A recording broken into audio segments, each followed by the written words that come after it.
tunes, unusual rhythm to them again. So we'll play a little tune now. It's a harp tune called The Princess Royal.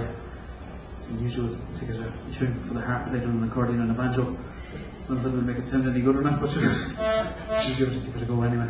It's a lovely little tune composed by a man called Thurlock O'Carroll, so Ireland's most famous harper. And I read that Francis O'Neill said that Caroline composed this tune, I think, in 1725. Lady McDermott wrote, I think, 20 Sligo. But you could believe him or not, it's another thing. Sure. It's a nice tune.